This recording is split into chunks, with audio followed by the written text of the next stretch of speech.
नमस्कार दोस्तों, तो स्वागत है आपका हमारे चैनल धर्म गंगा सागर में। आज हम फिर हाजिर हैं ज्ञानवर्धक वीडियो लेकर। तो हमारा समस्त सभी दोस्तों से निवेदन है कि इस वीडियो को अंत तक जरूर देखें, क्योंकि आज का यह वीडियो बड़ा ही ज्ञान देने वाला होगा। हमें उम्मीद है कि आपको यह वीडियो जरूर पसंद आएगा। तो चलिए अब आपको बताते हैं कि आज का यह वीडियो किस बारे में बताएगा। लेकिन प्रिय दोस्तों, यदि आप हमारे चैनल पर नए हैं तो इसे सब्सक्राइब करें, जिससे आपको हमारे द्वारा बनाए गए धार्मिक वीडियोस निरंतर मिलते रहें। चलिए अब बढ़ते हैं आज के वीडियो की तरफ। आप सभी से निवेदन है कि आप लोगों के बारे में सोचना ही छोड़ दो, चाहे वह अपने करीबी ही क्यों ना हो। खुद पर ध्यान दो, खुद के ऊपर काम करो। खुद को कैसे बदलना है, इस विषय पर हम आज एक आपको कहानी सुनाएंगे। तो चलिए शुरुआत करते हैं। बहुत समय पहले की बात है। एक बार किसी नदी के तट पर कौए का परिवार रहा करता था। वह तीतर बहुत ही दिमागदार और गंभीर था। वह अपने परिवार को समझदार बनाना चाहता था। वो नहीं चाहता था कि उसके परिवार में से कोई भी कभी भी मूर्ख बन जाए। तो वह अपने परिवार को एक कहानी सुनाता है। तब वह तीतर कहानी में कहता है, एक बार बहुत ही एक दिमागदार दिव्य मनुष्य जंगल के पास अपनी कुटिया बनाकर रहा करता था। जो भी उनके पास अपनी समस्या लेकर आता, वह बहुत ही बुद्धिमानी से उसकी समस्या का निष्कर्ष निकाल देते। एक दिन वह वहीं पास के ही एक गांव में भिक्षा के लिए गए। जब वह भिक्षा मांगकर वापस लौट रहे थे, तो रास्ते में उन्हें एक युवा व्यक्ति ने रोक लिया और कहा, मैंने सुना है कि आप किसी भी समस्या को बड़ी बुद्धिमानी से सुलझा देते हैं। हालांकि मुझे तो ज्यादा विश्वास नहीं कि आप मेरी इस जटिल समस्या को सुलझा पाएंगे, लेकिन मैंने लोगों से आपकी बुद्धिमानी के बहुत से किस्से सुन रखे हैं। इसलिए मैं आपसे एक बात जानना चाहता हूँ कि हमें किसी भी काम में असफलता की घबराहट क्यों होती है, और हम अपने किसी भी लक्ष्य को असफलता के घबराहट के बिना कैसे प्राप्त कर सकते हैं। युवा व्यक्ति का यह प्रश्न सुन बौद्ध दिव्य मनुष्य मुस्कुराए और बोले, मैं तुम्हारे इस प्रश्न का उत्तर जरूर दूंगा, और उसके बाद से तुम्हारी सारी घबराहट भी खत्म हो जाएगी। लेकिन उससे पहले तुम्हें मेरे साथ मेरी कुटिया तक चलना होगा। वह युवा लड़का उस दिव्य मनुष्य की बुद्धिमत्ता को परखना चाहता था, इसीलिए वह कुटिया तक जाने के लिए तैयार हो गया। इसके बाद वह बौद्ध दिव्य मनुष्य उस लड़के को अपने जंगल के पास बनी कुटिया में लेकर आए। लेकिन तब तक शाम हो चुकी थी, इसीलिए वह भोजन करके सो गए। अगले दिन जब वह उठे तो दिमागदार दिव्य मनुष्य ने उस लड़के से कहा, चलो आज मैं तुम्हें जंगल की सैर करा के लाता हूँ। और वह दोनों जंगल की तरफ निकल पड़े। कुछ देर बाद दिमागदार दिव्य मनुष्य ने उस लड़के को एक गुफा दिखाई और कहा, चलो मैं तुम्हें उस गुफा की सैर कराता हूँ। लड़के ने कहा, हाँ चलो, मुझे भी जंगल की गुफा देखने की काफी दिनों से इच्छा थी। इसके बाद वे दोनों गुफा के अंदर चले गए। गुफा के अंदर काफी अंधेरा था, लेकिन थोड़ी देर बाद बौद्ध दिव्य मनुष्य चुपके से गुफा से बाहर निकल आए और उस गुफा के द्वार को बाहर से बंद कर दिया। उस लड़के ने गुफा के भीतर से बहुत आवाज दी कि मुनिवर कहाँ है आप, कहाँ चले गए, मुझे जवाब क्यों नहीं दे रहे। लेकिन बहुत देर तक कोई जवाब न मिलने के बाद वह घबरा गया और घबराकर गुफा के द्वार की तरफ भागा। जैसे ही वह गुफा की प्रवेश द्वार पर पहुंचा, वह हैरान रह गया, यह क्या, यहाँ तो किसी ने गुफा के द्वार को बाहर से बंद कर दिया है। फिर तीतर ने अपने परिवार को बताया कि फिर वह आदमी कहता है, अब मैं बाहर कैसे निकलूंगा। अब वह अकेले उस अंधेरी गुफा में काफी भयभीत और परेशान हो गया। वह सोचने लगा कि कहीं उस दिव्य मनुष्य ने उसे मारने की योजना तो नहीं बनाई थी। अब वह गुफा में इधर उधर घूमकर बाहर निकलने का रास्ता ढूंढने लगा। वह गुफा में काफी देर तक इधर उधर भटकता रहा, लेकिन उसे बाहर निकलने का कोई रास्ता नहीं मिला। अब उसे जोरों की प्यास और भूख भी लग रही थी, इसीलिए वह शांत होकर एक जगह बैठ गया। तभी उसे एक सुरंग से सूर्य की रोशनी आती हुई दिखाई दी, और उस रोशनी आने वाली सुरंग तक पहुंचना बहुत ही कठिन था, क्योंकि चारों तरफ बस अंधेरा ही अंधेरा था, और वह सुरंग भी काफी ऊंचाई पर थी। पर फिर भी वह तुरंत उठा और अपनी सारी भूख प्यास को भूलकर अपना सारा ध्यान उस गुफा से बाहर निकलने पर लगा दिया। काफी मेहनत और प्रयास करने के बाद वह उस सूर्य की रोशनी आने वाली सुरंग तक पहुंच गया, और कुछ दूर तक उस सुरंग में ही ऊपर चढ़ता गया। तभी अचानक उसे वह दिव्य मनुष्य हाथ आगे बढ़ाता हुआ दिखाई दिया।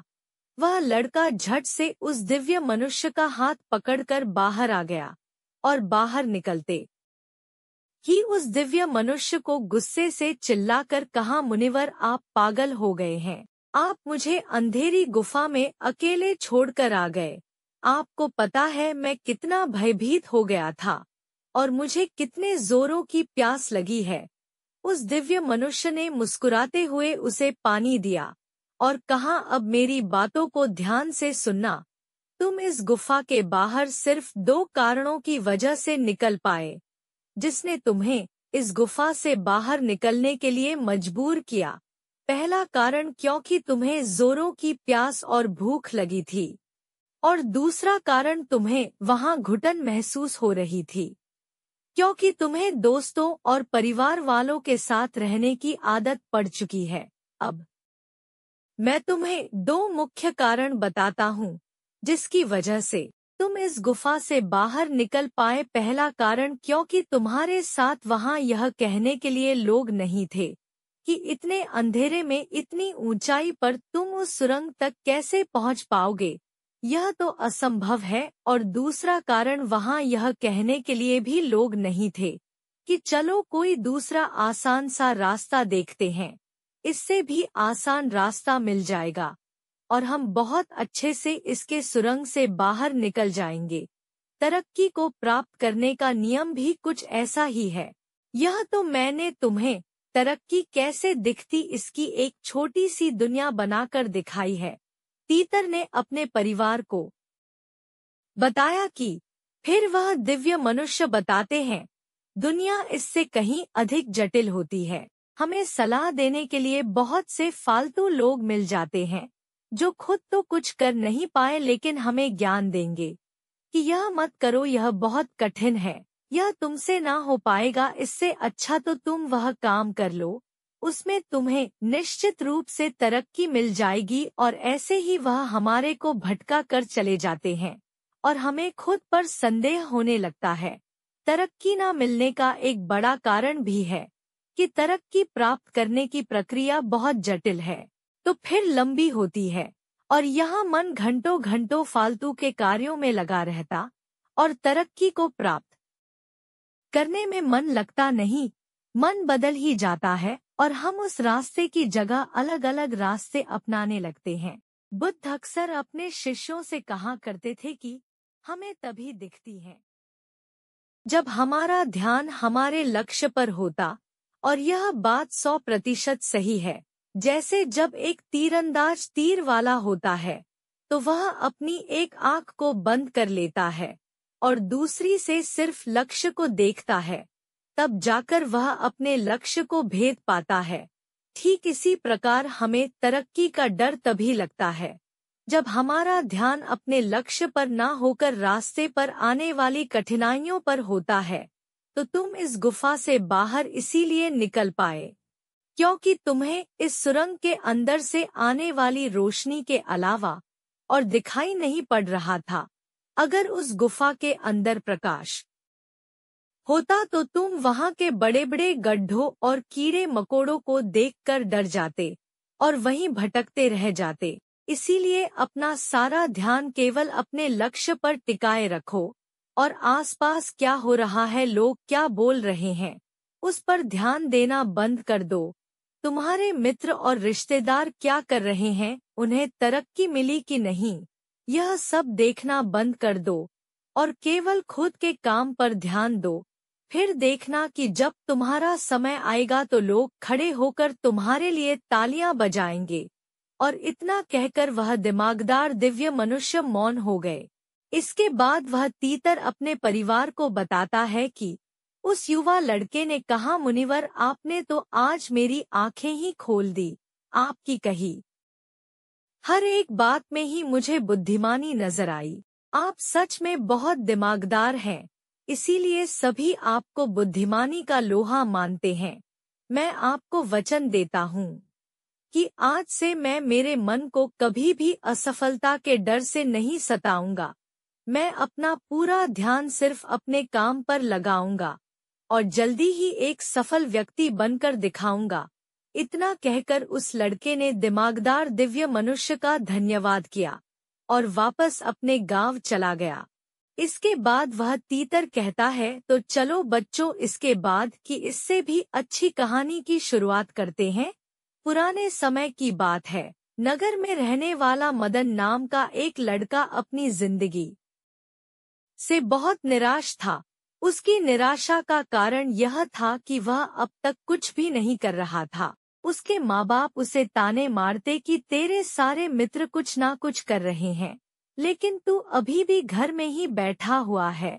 दोस्तों के बीच भी अक्सर उसका मजाक ही बनता। वह कहीं जाता तो लोग उससे पूछते कि क्या कर रहे हो। उसे यह बताने में बड़ी शर्म आती कि अभी वह कुछ भी नहीं कर रहा। धीरे धीरे उसने रिश्तेदारों के यहाँ जाना और लोगों से मिलना जुलना कम कर दिया। वह ज्यादातर समय अपने घर में ही बैठा रहता। वह अकेले में रोता, भगवान को कोसता और अपनी किस्मत को दोष देता। अब उसे अपनी जिंदगी बोझ सी लगने लगी थी। कभी कभी वह सोचता कि जब वे कुछ करने के लायक ही नहीं है, तो फिर उसके जिंदा रहने का भी क्या फायदा। उसे तो मर जाना चाहिए। एक दिन वह अपने नगर की एक सड़क से गुजर रहा था। तभी उसने देखा कि एक ब्रह्मा मुनि दुख के ऊपर प्रवचन दे रहे हैं। इसके बाद वह तीतर अपने परिवार को बताता है कि वह लड़का भी वहीं भीड़ में पीछे बैठ गया और ब्रह्मा मुनि के प्रवचन सुनने लगा। ब्रह्मा मुनि बोल रहे थे कि दुख एक ब्रह्मा मुनि की भांति होता है, जो हमें जीवन की सच्चाई दिखाता है और हमें सही से जीवन जीने का तरीका सिखाता है। आप चाहे तो अपने दुख रूपी ब्रह्मा मुनि से जीवन जीना भी सीख सकते हैं और चाहे तो उस दुख में डूबकर बैठकर रो भी सकते हैं। मदन भी ब्रह्मा मुनि की यह सारी बातें ध्यान से सुन रहा था, लेकिन उसे ब्रह्मा मुनि की यह बात सही नहीं लगी। उसने खड़े होकर कहा, दुख कुछ भी सीखा कर नहीं जाता, सिर्फ पीड़ा देकर जाता है। दुख की पीड़ा अनंत होती है ऐसा लगता है। इसके बाद कुछ भी नहीं होने वाला, कुछ भी नहीं मिलने वाला। मृत्यु भी उसके सामने छोटी लगने लगती है। इसके बाद वह तीतर अपने परिवार को बताता है कि ब्रह्मा मुनि ने कहा, आखिर क्या दुख है तुम्हें। मदन ने अपना सारा दुख ब्रह्मा मुनि के समक्ष कह सुनाया और पूछा, क्या आपके पास मेरे इस दुख का कोई निष्कर्ष है। ब्रह्मा मुनि मुस्कुराए और बोले, जिस दिन तुम्हारे पास सच्चा दुख आए उसी दिन मेरे पास लौट कर आना, मैं तुम्हारे दुख का निष्कर्ष अवश्य करूंगा। इतना कहकर ब्रह्मा मुनि वहां से चले गए। सबल ने सोचा, क्या मेरा दुख सच्चा नहीं है? क्या जिस दुख से मैं गुजर रहा हूँ वह झूठा है? कोई भी मेरे दुख को नहीं समझ सकता। जब माँ बाप नहीं समझ पाए तो ब्रह्मा मुनि क्या समझेंगे। अपने दुखों से परेशान होकर सबल ने एक निर्णय लिया कि अब वह कुछ करके दिखाएगा। उसने एक छोटा सा व्यापार शुरू किया, लेकिन उसमें उसे तरक्की नहीं मिल रही थी, पर उसके घर वाले खुश थे कि वह कुछ तो प्रयास कर रहा है। वह अपने व्यापार में जुटा रहा और उसे धीरे धीरे तरक्की भी मिलने लगी। फिर उसने रफ्तार पकड़ ली और सिर्फ 3 साल के अंदर ही वह एक बड़ा व्यापारी बन गया। अब मदन के चारों तरफ ऐसे बहुत से लोग थे जो उसकी चिंता करते थे, उसे पसंद करते थे, उसके काम की प्रशंसा करते थे, अब उसके घर वाले भी उसकी प्रशंसा करते नहीं थकते थे। दिन प्रतिदिन उसके दोस्तों की संख्या बढ़ती जा रही थी। अब वह अपनी जिंदगी से बहुत ही खुश था। उसके कुछ दोस्तों ने उसे सलाह दी कि जब तुम बड़े व्यापारी बनकर इतने खुश हो, तो सोचो कि अगर तुम इस नगर के, इस राज्य के सबसे बड़े व्यापारी बन जाओ, तो तुम्हारे पास कितना सुख होगा, कितने लोग तुमसे जुड़ना चाहेंगे, तुम्हारा कितना नाम फैलेगा, स्वयं राजा भी तुमसे मित्रता करना चाहेंगे और जरूरत पड़ने पर तुमसे ही धन उधार लेंगे। दोस्तों की यह बात मदन के मन में घर कर गई। अब उसने और भी धन कमाने का प्रयास शुरू कर दिया, लेकिन उसे यह सब कुछ बहुत ही जल्दी चाहिए था। वह यह सब कुछ प्राप्त करने में अपना ज्यादा समय बर्बाद नहीं करना चाहता था, इसीलिए उसने ऐसे भी कार्य करने शुरू कर दिए जो उचित नहीं थे। उसने बड़ी मात्रा में अपने दोस्तों से धन उधार लेना शुरू कर दिया। ज्यादा मुनाफा कमाने के लालच में अपने सामान में मिलावट करने लगा। उसने दूसरे व्यापारियों के खिलाफ षड्यंत्र भी रचे, उन्हें डराया धमकाया, जैसा जैसा उसके मित्र उससे कहते गए वह वही करता गया। वह इन तरीकों से ज्यादा धन तो कमा रहा था, लेकिन अब उसके जीवन में सुकून ही नहीं रह गया था। उसके मन की शांति गायब हो गई थी। उसे रातों में नींद नहीं आती थी। वह किसी उधेड़-बुन में लगा रहता था। सुख सदन की सारी वस्तुएं होने के बाद भी उसे किसी में सुख नहीं मिल रहा था। फिर तीतर अपने परिवार को बताता है। एक दिन मदन अपनी गाड़ी में सवार होकर कहीं जा रहा था। तभी रास्ते में उसे ब्रह्मा मुनि का आश्रम दिखा। वह रुक गया। वह ब्रह्मा मुनि के पास जाकर बोला, मुनिवर, आपने कहा था कि जब तुम्हारे जीवन में सच्चा दुख आए तब मेरे पास आना। अब मैं बहुत दुखी हूँ। मेरी रातों की नींद गायब हो गई है। मुझे कहीं सुकून नहीं मिल रहा। इस तरीके से मदन ने अपनी सारी समस्या ब्रह्मा मुनि के सामने कह सुनाई। ब्रह्मा मुनि ने कहा, जब तुम मुझसे पहली बार मिले थे तब भी तुम किसी दुख में थे। तुमने उस दुख से क्या सीखा? मदन ने कहा, मैंने सीखा कि सिर्फ सोचने और चिंता करने से कुछ नहीं होता। अपनी सोच को सच करने के लिए कर्म करना पड़ता है, और सिर्फ कर्म करने से भी कुछ नहीं होता। अपने कर्म को अंतिम पड़ाव तक ले जाना भी आवश्यक होता है।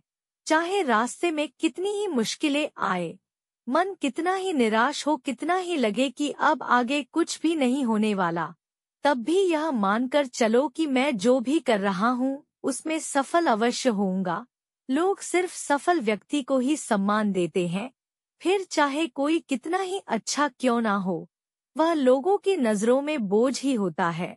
यह सब सुन ब्रह्मा मुनि मुस्कुराए और बोले, यह असली दुख नहीं है। जब तुम्हारे जीवन में असली दुख आए तब मेरे पास आना, मैं उसका निष्कर्ष अवश्य करूंगा। फिर कौए ने अपने परिवार को बताया कि मदन ने जाते समय ब्रह्मा मुनि को सोने के सिक्कों से भरा एक घड़ा भेंट किया। घड़ा देखकर ब्रह्मा मुनि ने कहा, यह मेरे किसी काम का नहीं, इसे उस पेड़ के नीचे गड्ढा खोदकर दफना दो। मदन ने ब्रह्मा मुनि के कहे अनुसार घड़े को पेड़ के नीचे दफना दिया और वहां से चला गया। कुछ दिनों तक तो व्यापार अच्छी तरक्की कर रहा था, लेकिन गलत व्यापार की वजह से ही धीरे धीरे उस व्यापार में घाटा होने लगा। उसकी सारी धन संपदा धीरे धीरे खत्म होने लगी और एक दिन ऐसा आया जब उसके पास कुछ भी नहीं बचा और वह कर्जे से भर चुका था। लेकिन वह निश्चिंत था, क्योंकि उसने सारा कर्ज अपने दोस्तों से ही लिया था। वह सोचता था कि उसके मित्र बुरे समय में उसका साथ देंगे, लेकिन ऐसा कुछ भी नहीं हुआ। बुरा समय आते ही दोस्तों ने ही सबसे पहले अपना उधार मांगना शुरू किया और उधार वापस ना करने पर जान से मारने की धमकी भी दी। उसके शुभ चिंतक, उसे चाहने वाले सब उससे दूर हो गए। उसके वह मित्र जो उसके साथ मौज मस्ती किया करते थे, अब उससे दूर भागने लगे। उसके परिवार वाले उसे उसकी गलतियां और कमियां गिनाने लगे। उसकी सारी संपत्ति नीलाम हो गई और उसके पास कुछ भी नहीं बचा। उसने अपने पिताजी से सहायता मांगी तो पिताजी ने कहा, मेरे पास यह थोड़ी सी ही संपत्ति है, अगर मैं यह भी तुम्हें दे दूंगा तो तुम्हारी माँ को कहाँ रखूंगा। यह संपत्ति ही हमारा आखिरी सहारा है। फिर कौए ने अपने परिवार को बताया कि मदन के भीतर बहुत गहरा दुख था। उसके आसपास ऐसा कोई भी नहीं था जो उसके दुख को समझ सके, उसे संभाल सके। लोगों से मिले इस धोखे और विश्वासघात की वजह से ही वह अंदर तक टूट गया।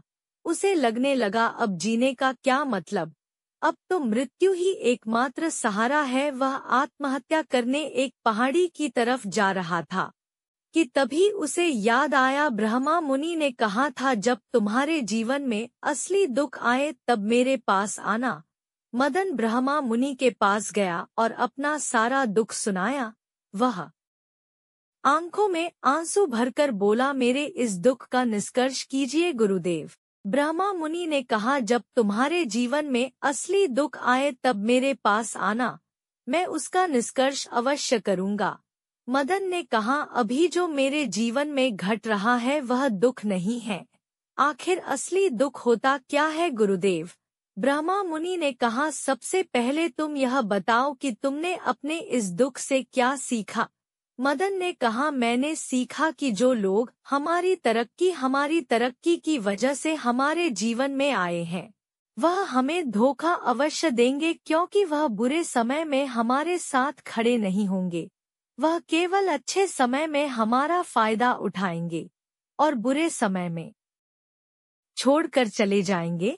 भरोसा केवल उन्हीं लोगों पर करना चाहिए जो हमारे बुरे समय में, असफलता के समय में हमारे साथ खड़े रहते हैं। लेकिन ऐसे लोग बहुत ही कम होते हैं, पर जिसके पास होते हैं उन्हें उनकी कद्र करनी चाहिए, उनका अपमान नहीं करना चाहिए। मैंने यह भी सीखा कि कभी किसी के खिलाफ षड्यंत्र नहीं करना चाहिए, ईमानदारी और धैर्य के साथ अपना काम करना चाहिए और कभी लालच नहीं करना चाहिए। अपना सारा दुख और अनुभव बताने के बाद मदन आंखों में आंसू भरकर ब्रह्मा मुनि के सामने बैठा रहा। थोड़ी देर बाद ब्रह्मा मुनि उठे और उस पेड़ के नीचे गड्ढा खोदकर वह घड़ा बाहर निकाला जो सोने के सिक्कों से भरा हुआ था और उस मदन को दे दिया और कहा, जब तुम्हारे जीवन में असली दुख आए तब मेरे पास आना। मदन ने ब्रह्मा मुनि को धन्यवाद दिया और उन्हें प्रणाम कर वहां से चला गया। उसने उस घड़े से एक छोटा व्यापार शुरू किया और वह एक छोटा व्यापारी बनकर भी खुश था। उसने पूरी लगन और ईमानदारी से व्यापार किया। देखते ही देखते वह अपने नगर का एक बड़ा व्यापारी बन गया। उसका जीवन सुख और सुविधाओं भर गया। लेकिन कोई कितना भी अच्छा हो, कितना भी अच्छा काम करे, लोगों की मदद करे, लेकिन जीवन में दुख तो आता है। तो मदन के मन में भी दुख आया। उसके माता पिताजी ही दिन में मृत्यु को प्राप्त हो गए। मदन अपने माता पिताजी से बहुत प्रेम करता था, इसलिए उसे उनकी मृत्यु से बहुत गहरा आघात पहुंचा। वह उन दोनों के पार्थिव शरीर को शमशान घाट ले गया, जहां उनकी अंतिम क्रिया की गई। वहां उसने अपने माता पिताजी के शरीर को जलते हुए देखा तो उसका मन बेचैन हो गया। उसके अंदर बहुत से प्रश्न उठने लगे। वह घर वापस आया तो उसने अपने माता पिताजी के घर और संपत्ति को देखा जिसके लिए उसके पिताजी हमेशा लड़ते रहते थे। आज वह लावारिस पड़ी है। आज उसकी देखरेख करने वाली, उसके लिए लड़ने वाली इस दुनिया से ही चले गए। उसके पिताजी ने जो भी कमाया था, जो भी बनाया था, वह सब यही रह गया था। एक दिन पहले तक किसी से भी अपनी संपत्ति के लिए लड़ जाने वाले उसके पिता आज खुद इस दुनिया से अलविदा हो गए थे। उसका मन इसी तरह के अनेक विचारों के बवंडर में फंसा हुआ था। उसे अंदर से अकेलापन और डर महसूस हो रहा था। उसे कुछ खालीपन सा महसूस हो रहा था। उसे लग रहा था कुछ तो है जिसे वह समझ नहीं पा रहा। इसीलिए वह ब्रह्मा मुनि के पास गया। उसे देखते ही ब्रह्मा मुनि ने कहा, क्या जीवन में कोई दुख है? मदन ने कहा, वैसे तो जीवन में कोई दुख नहीं है गुरुदेव।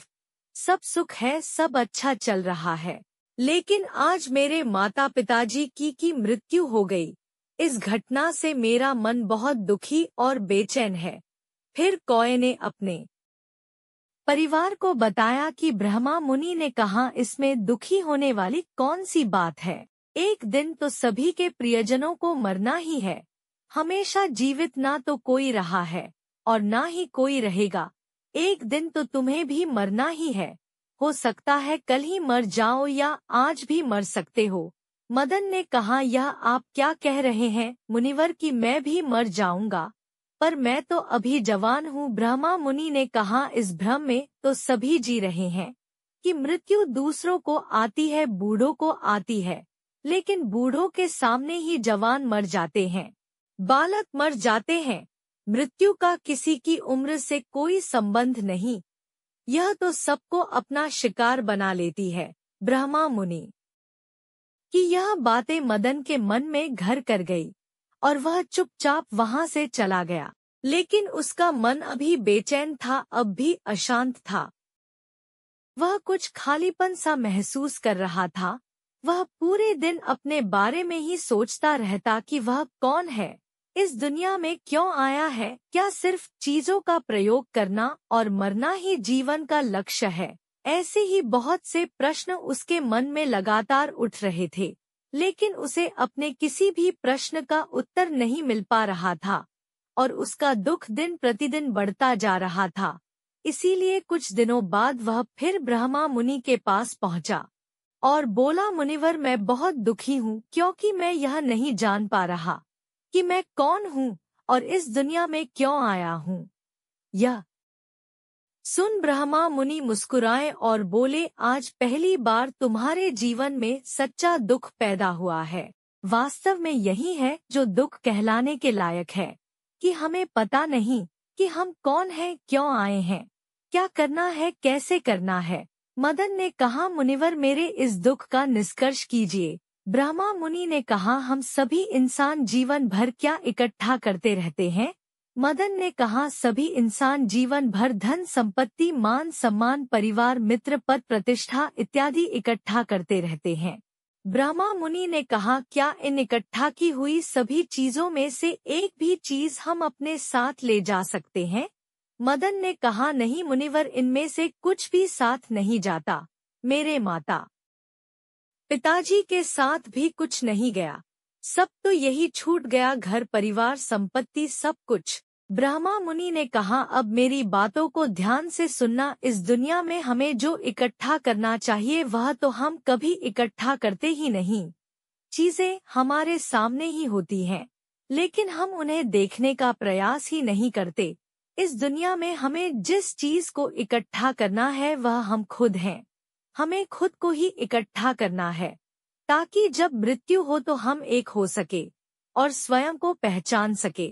हम भीतर से बटे हुए हैं, प्रेम में, नफरत में, क्रोध में, जलन में, क्रूरता में, धन में, संपत्ति में, पद में, प्रतिष्ठा में, मान में, पहचान में, धर्म में, जाति में, ऐसे ही सैकड़ों हजारों चीजों में और वासनाओं में हम बटे हुए हैं।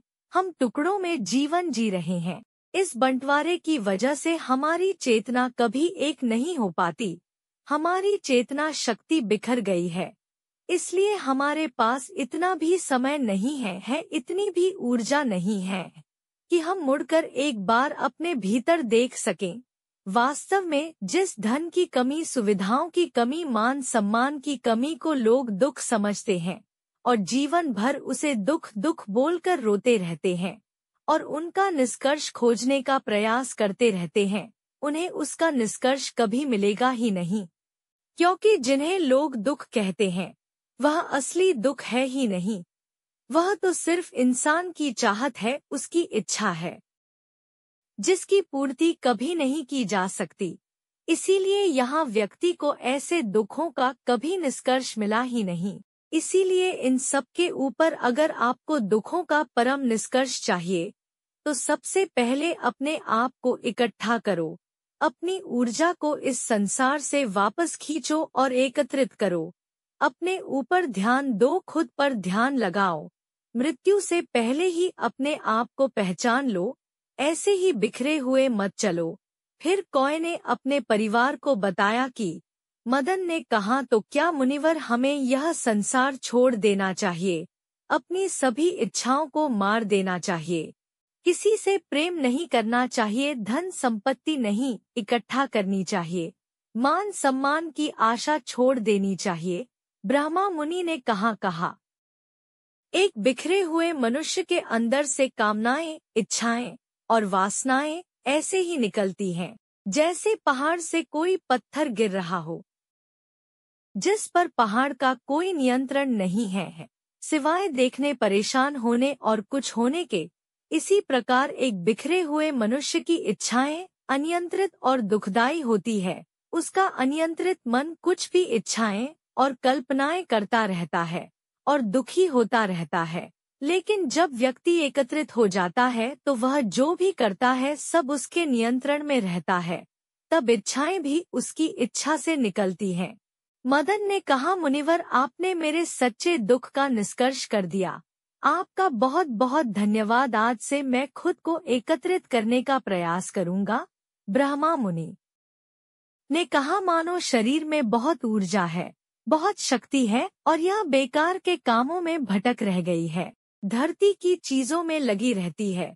यह ऐसा ही है जैसे कि एक अत्यंत शक्तिशाली मशीन किसी बालक के हाथों में दे दी गई हो और वह बिना सोचे समझे, बिना किसी नियंत्रण और जानकारी के बस इसकी शक्ति को कहीं भी बर्बाद कर रहा हो। इसीलिए अपने चेतना की शक्ति पर ध्यान दो और इसे एकत्रित करो। मदन को अपने प्रश्नों का उत्तर मिल चुका था। उसने ब्रह्मा मुनि का धन्यवाद किया और चुपचाप वहां से चला गया।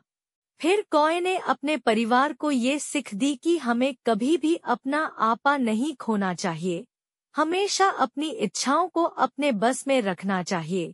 तो दर्शकों, ये थी आज की धार्मिक कथा एवं ज्ञानवर्धक बातें। ऐसी ही रोचक और महत्वपूर्ण कहानियों के लिए सब्सक्राइब करें हमारा चैनल धर्म गंगा सागर। और यदि आपको आज का यह वीडियो पसंद आया हो तो कमेंट करके बताएं। वीडियो को लाइक करें, शेयर करें। मिलते हैं आपसे अगले धार्मिक वीडियो में, तब तक के लिए धन्यवाद।